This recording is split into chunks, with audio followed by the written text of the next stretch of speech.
Prynhawn da Nghynhadledd.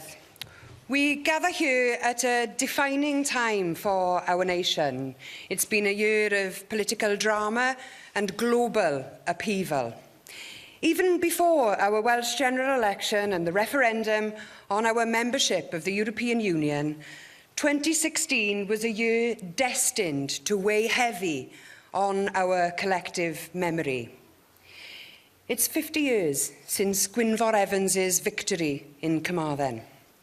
That win set the scene for Wales to become a modern political nation. And it's 50 years since the tragedy of Aberfan. The 21st of October 1966, an industrial catastrophe half a century ago. 116 children and 28 adults were lost in the collapse of that spoil tip. I mentioned Gwynfor, and he himself remarked on the significance of Aberfan, saying that he could not imagine that such a monstrous mountain had been built above Hampstead or Eton, where the children of the men of power and wealth are at school. Let us never forget that the Aberfan disaster occurred through industrial neglect and mismanagement. It was not a natural occurrence. Like Gresford, near here, back in 1934, this industrial legacy unites both the north and the south of Wales. The whole of Wales mourned the children and the workers who were lost at Aberfan 50 years ago and at Gresford before them. And together, we will remember them. Many of us thought that the 21st century, all of our lives would be valued equally. But when I see the way that people are being treated in reports of the Calais jungle and the refugee crisis and the lack of compassion, especially for the children, I'm not so sure. The debate on the refugee crisis, immigration, free movement of people, it's become toxic. And I'm horrified by some of the comments that I read on social and in the traditional media. Politicians are now openly fanning the flames, adding fuel to the fire of xenophobia instead of seeking to provide a lasting solution or to calm people's fears. We may have come to expect it from the likes of UKIP, but it has taken a dark turn when the UK Prime Minister joins in. Conference, the debate has been thuggish. It's no wonder we've seen a rise in hate crimes. Ac yn ystod y dyddiau diwetha, rydyn ni wedi gweld plant a phobl ifanc. And during the last few days, we've seen children and young people, refugees, being treated with suspicion. Conference, many people in our communities are concerned, are worried about the direction of this debate. So, I tell you clearly, Plaid Cymru will contribute to politics and will not contribute to hate. Instead, we will contribute to the politics of hope. That's our politics. Our Welsh nation is open to refugees and people who are escaping from all sorts of conflict. We will never close our doors in the faces of people who need sanctuary.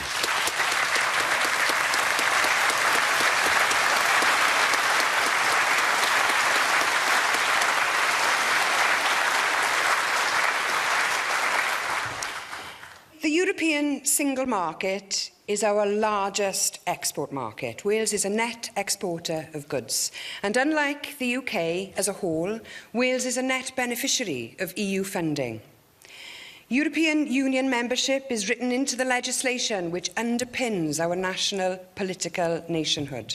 These are facts, but they don't change the reality. A majority of people in Wales voted to leave the European Union. It's vital that we rebuild and renew Wales following this decision. There are many reasons as to why those in the most left behind, most neglected communities voted to leave in June. And the chief reasons, judging from my conversations with people who voted to leave, are economic and political. The EU Structural Funds programme was not sufficient to improve conditions in those communities that have received the largest sums. People in Ebbw Vale welcomed the new railway, opened using EU funds. But it isn't enough to compensate for the lack of opportunity in the area. People in Swansea are pleased with the new University Science Campus, built using EU funds. But the campus doesn't make up for the perception that the city isn't seeing enough prosperity. Conference, people and communities have been left behind. In the valleys, in Wrexham, in Newport, and in all the other parts of the country which voted to leave. So there has to be a new approach, both to economic regeneration and in terms of taking seriously and listening to people in some of the most forgotten about communities. I'm sure that you'll remember that promise on that infamous bus, telling us that leaving the EU would free up £350 million every week for spending on our breaking point, NHS. Well, that's gone up to £410 million per week now that the pound has fallen. But that was a promise which made sense in areas hit hardest by austerity, even if that austerity came from Westminster rather than from Brussels. To overcome our economic challenges, there has to be an economic plan that is much more innovative, much more ambitious, more creative, more entrepreneurial than anything that we've seen to date. The Welsh Government has set up a Valleys task force. I wonder what prompted them to do that right now.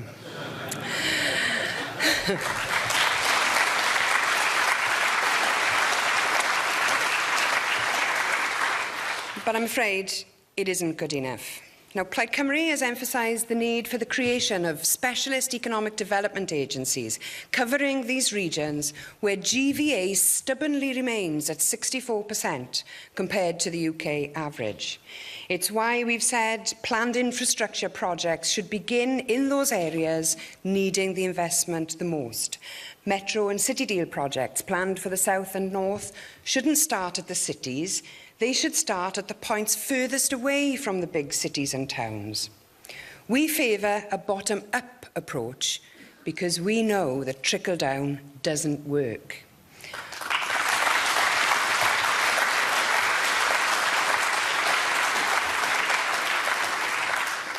And while the cost of borrowing money has never been lower, we must take this opportunity to invest in our infrastructure and in our national institutions. We must make sure that we seize this chance to properly spread the benefits of this investment to all, everywhere in the country. I'll reiterate again, Plaid Cymru accepts the referendum result. We might not have wanted this outcome, but we have to try and secure the best possible deal for Wales. But what we will never accept is a negotiated deal which sees Wales worse off. Our red lines at all times is the Welsh economy, and Plaid Cymru will never sign off or endorse something that is bad for Wales.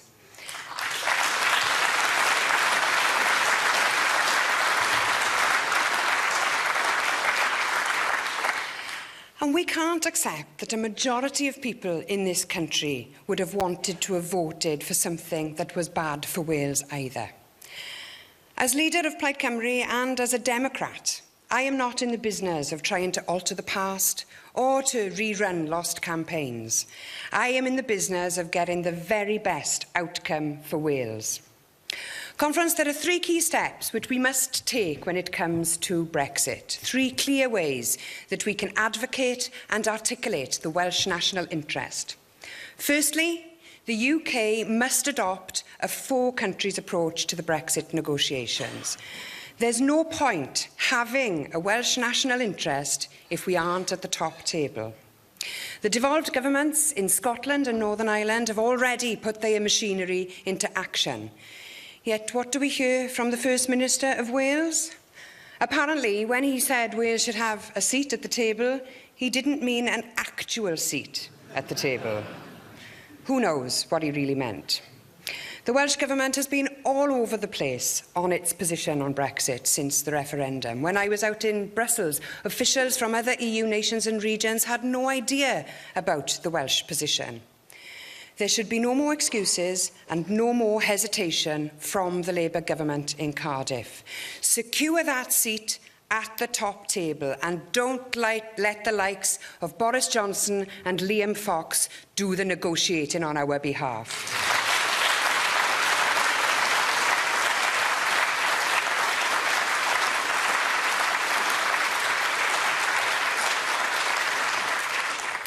My second point is that Wales must retain membership of the European single market. In the most recent quarter, 39% of Welsh exports went to the EU. This is higher than exports to North America or to Asia. For our food and drink sector, the European Union represents 90% of our market. Yes, 90%. That means salt from Ynys Môn, ham from Sir Gar. It means £100 million worth of lamb exports. Businesses rooted in our communities. And across Wales, almost 200,000 jobs depend on that trade with Europe. And when our industry thrives, Wales thrives. For now, we are still enjoying the benefits of being in that single market, and we can continue to benefit from free trade with the EU as a member of the European Economic Area or the European Free Trade Association, EFTA. This would amount to a soft Brexit. That is the option that would cause the least harm to our businesses and our industries. It's the best outcome that we can hope for in the hard bargaining over Brexit that is to come. Plaid Cymru wants membership of the world's largest economic area. Never again should we see Labour voting with UKIP and the Conservatives in the National Assembly to muddy those waters.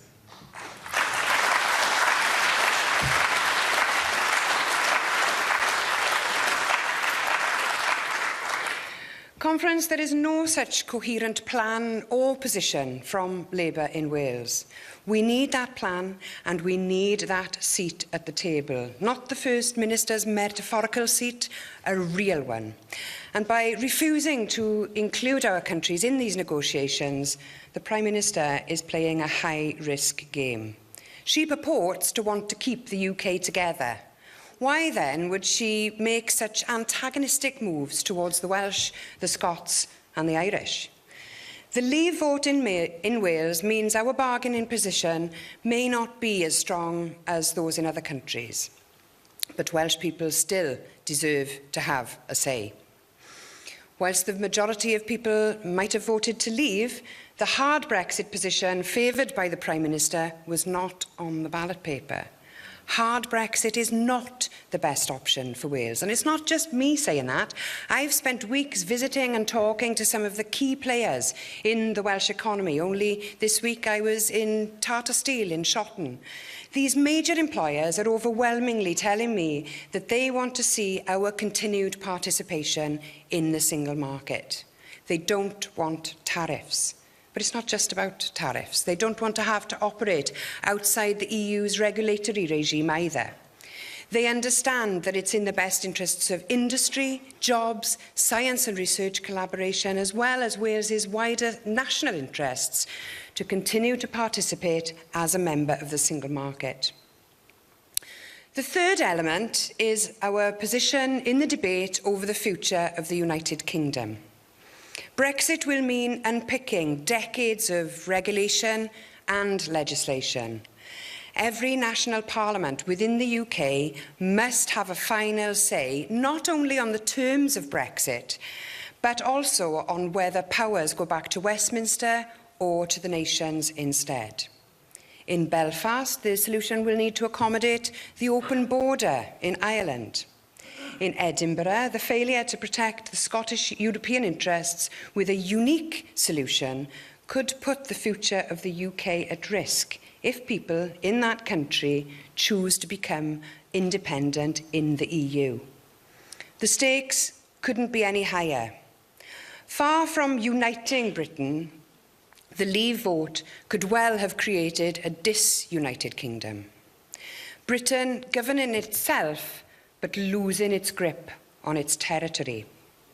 In that context, we need a bold response from the Welsh Government. If the Leave vote was a vote against distant and centralised rule, then it was not a vote to concentrate more powers at Westminster. In every crisis, there's an opportunity. With strong leadership, Wales could even come out of this period stronger than before. We could well enter a scenario where powers recently rejected in the Wales Bill, like corporation tax, air passenger duty and R&D tax credits, could come back on the table. A range of options could be available for our country, ranging from a federal or confederal UK all the way to an independent Wales.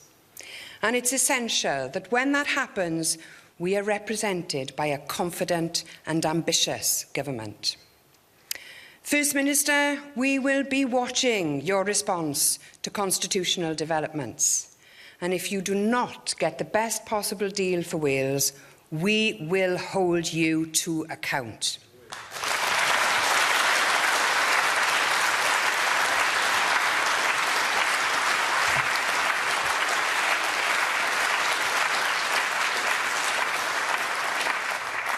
A four-countries approach, membership of the single market, a stronger constitution and a stronger nation. These are our aims. Let's make sure we don't let anyone forget the Tories have no mandate in Wales. They've never had one. We've never given them a majority here, and Brexit doesn't give them one either. A revamped British nationalism is a danger to everything we hold dear about Wales, and I can assure you, Plaid Cymru will oppose that ideology.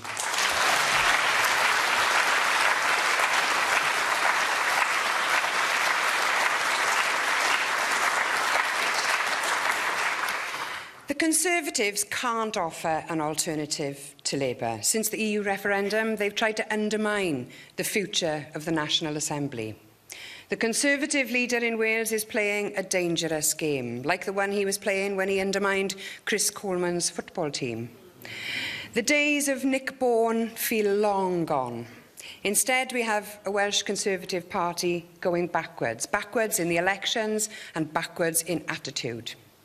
We will always reject the mindset that says Wales is too small or too weak to look after ourselves. Wales needs the opposite of that kind of attitude.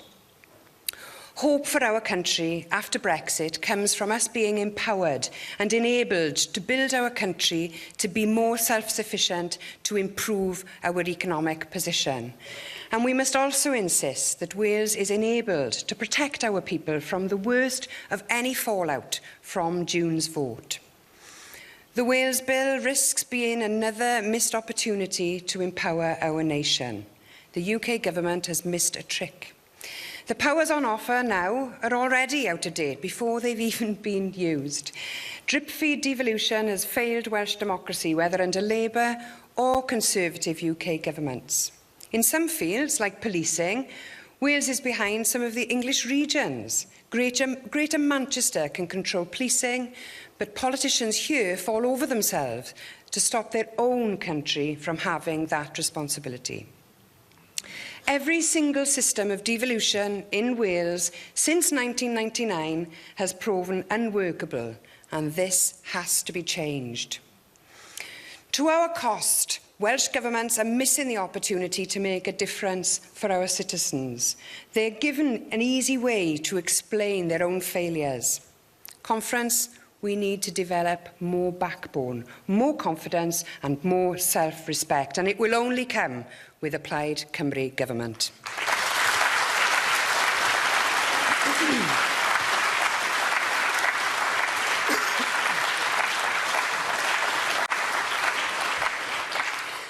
Plaid Cymru believes in democracy, and we believe that our democracy needs shaking up. If we accept that the vote back in June was in part a protest against not being listened to, then we have to accept that our current democratic model is failing to deliver for too many people. We need a democracy revamp, a renewal which should be designed with the purpose of giving everyone a voice. And we begin from the premise of local control, local decision-making, decentralisation. Wales as a community of communities. Another principle for us is subsidiarity. The Party of Wales believes that decisions about Wales should be made in Wales, that decisions should be made as close as possible to the people that they affect. I'm pleased to be able to announce to you today that Plaid Cymru members will be out in your communities asking for your views. Where do you stand on your democracy? Look out for our new Renew Democracy campaign. Let's not play lip service to the slogan. Let's really take control back of our politics. Plaid Cymru will make politics work for people again.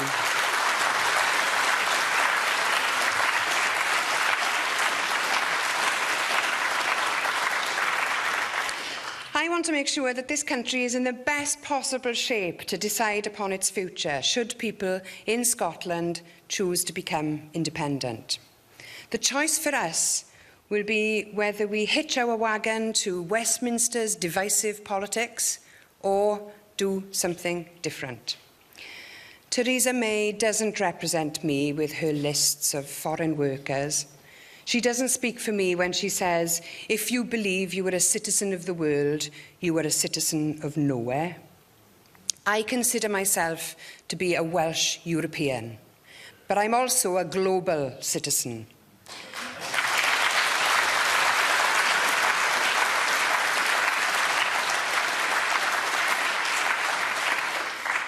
Thomas Paine, one of the founders of the United States, sums up where I come from on this when he said, "The world is my country, all mankind my brethren, and to do good is my religion." I might include womankind and sisterhood, but you get the point.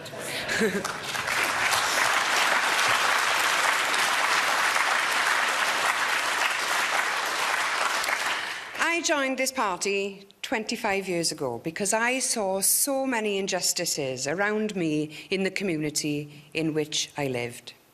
The way that people are written off, how so many people are allowed to go under.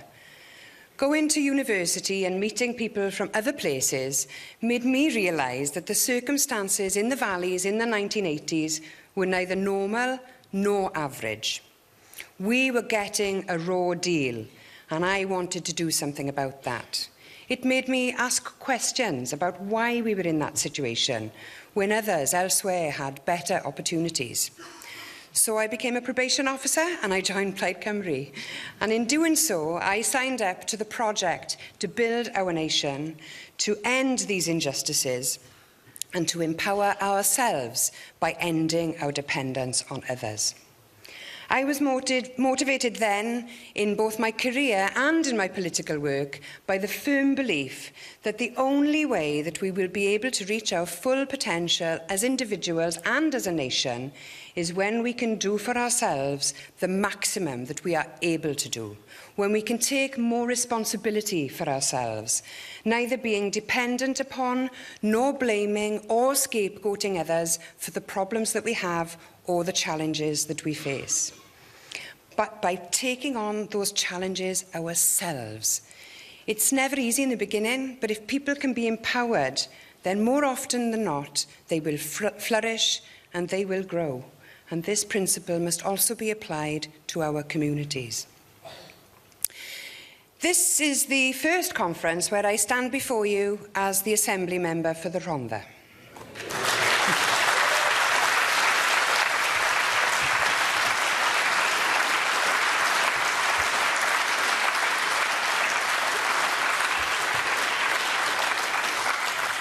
Yes, I'm pretty pleased about that too.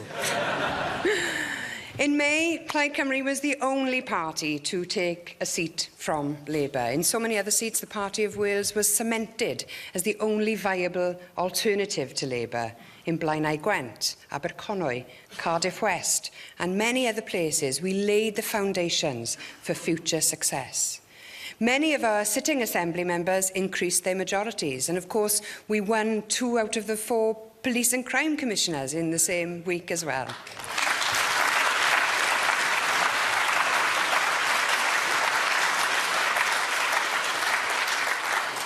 The evidence couldn't be clearer. Plaid Cymru candidates and elected politicians who work hard and who are rooted in their communities see the result of that effort. While the Tories, Labour and the Liberal Democrats lost ground last May, Plaid Cymru gained. They went backwards while Plaid Cymru went forwards. And that campaign stands us in good stead to contest next year's council elections. For the Party of Wales, the community level of operation is the most important level of governance. Wales is a community of communities. And our programme for next year's local government elections will be all about building up and strengthening our local communities. We want to do more of what Plaid Cymru-run Carmarthenshire County Council are doing by building new council houses and prioritising economic development, by climbing up the league table when it comes to how public services are delivered. We want to do more of what the Party of Wales-run Ceredigion Council are doing, one of the first local authorities, not only in Wales, but anywhere in these islands, to welcome refugees.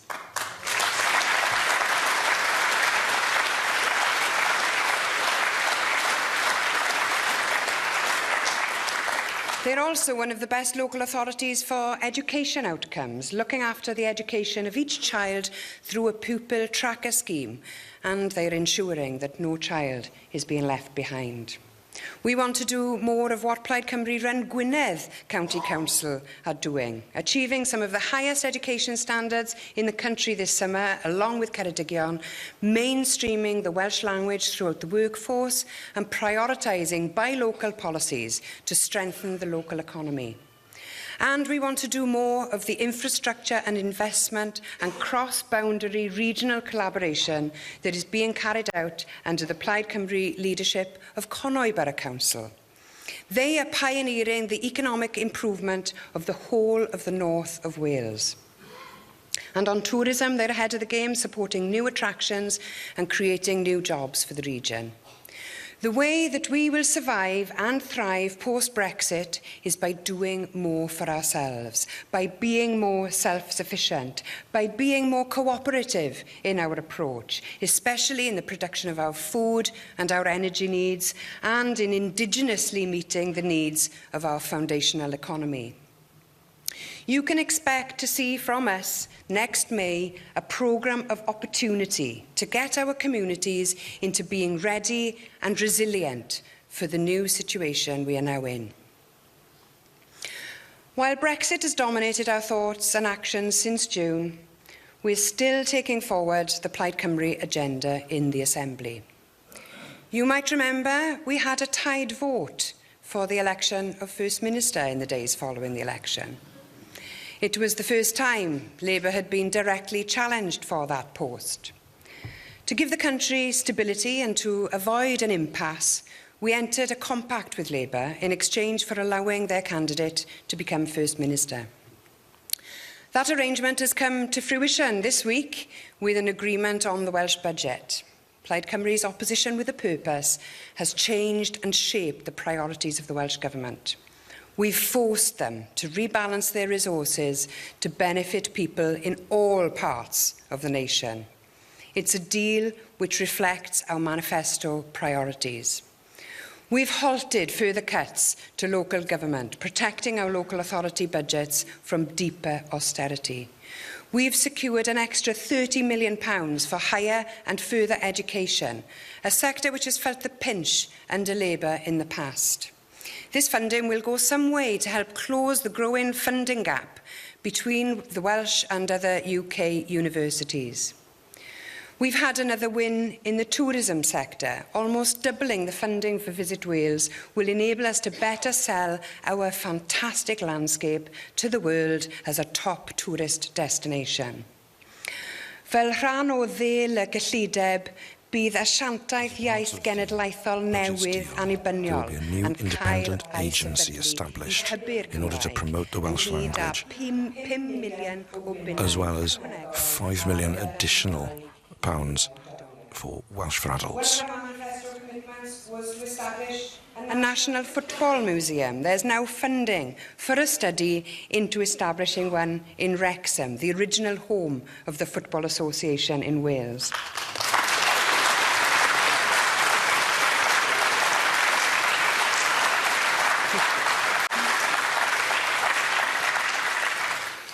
We've also stood up for arts and culture, backing those who tell the story of Wales. We've secured extra resources for key cultural institutions like the National Library, the Arts Council, the Welsh Books Council and our National Museum. These organisations play a role in our cultural life that is bigger than their budgets would suggest. And following several years of cuts, Plaid Cymru has acted to turn the situation around.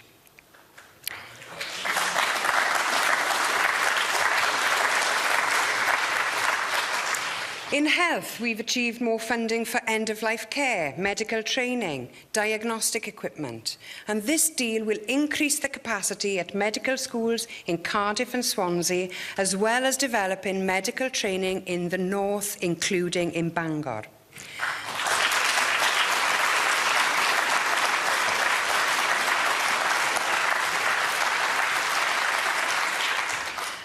And we've secured an extra £20 million for an area which is particularly close to my heart, and that is for improved mental health services.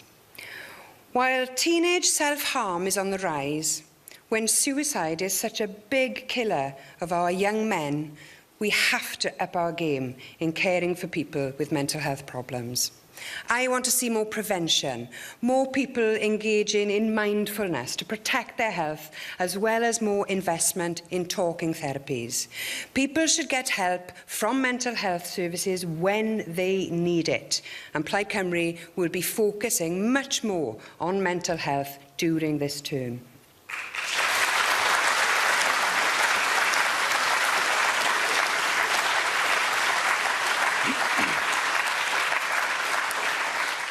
Linked to the field of mental health, we've built on the proposals in our manifesto by securing a commitment to establishing a gender identity clinic as well as an eating disorder clinic for Wales. We are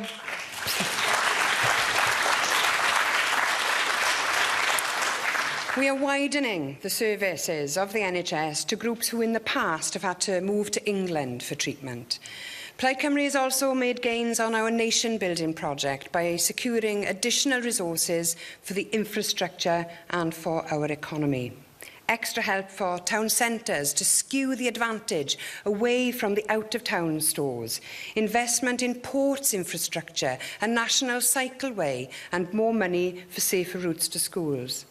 A full feasibility study into reopening the Carmarthen to Aberystwyth rail line, the essential next step for that ambitious scheme.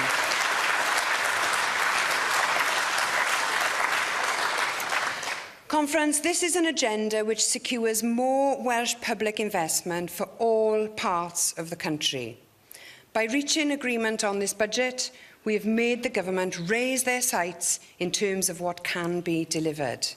And we will, of course, continue to look for opportunities to deliver a well-educated and wealthier nation. The budget announcement this week represents the biggest deal ever secured by an opposition party in the Assembly, and it's been secured by the Party of Wales.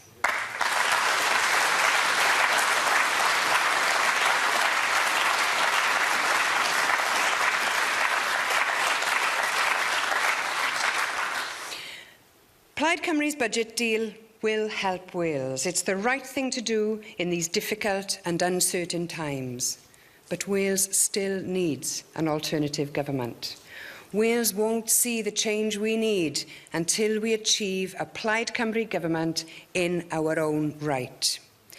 We have a rudderless and clueless UK government pandering to UKIP, heading for a hard Brexit that is not in the interests of Wales.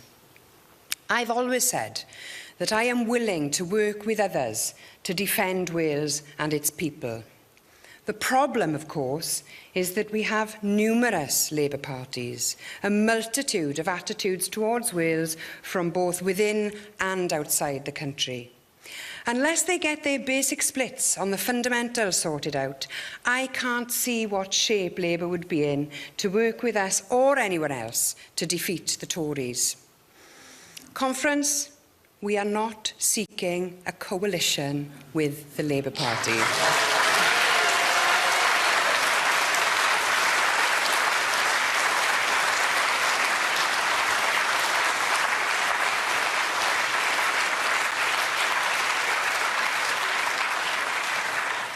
Be wary of those who suggest that it is our preferred option as a party. Don't allow anyone to mislead you, and be wary of those who suggest that it might be my preferred option.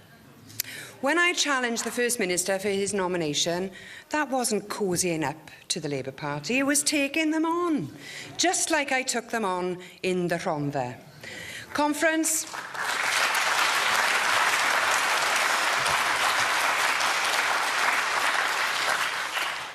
I'm happy with the current opposition role that we play. We saw the fruits of that last week. The arithmetic of the National Assembly means that the votes to bring the government down simply don't exist. And it's important to understand that. But the compact means that we can implement parts of our manifesto. And I believe that's the best manifesto in the history of devolution.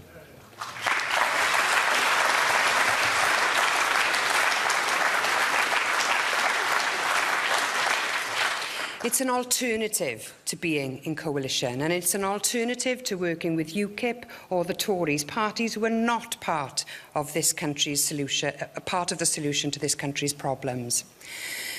Now, the compact we have with the government is not a substitute for outright victory, but it lays the foundations for us to deliver for those who vote for us. So let me clearly state today, we are not seeking ministerial cars.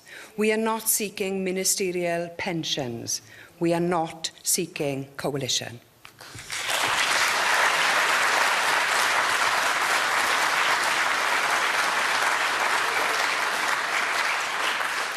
We will remain the strongest opposition party Wales has ever had, and more victories will follow our success in the Rhondda.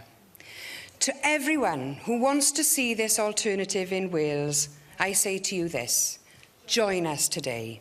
For us to realise our alternative vision, Plaid Cymru has to have more members, more councillors elected next May, more MPs, more AMs.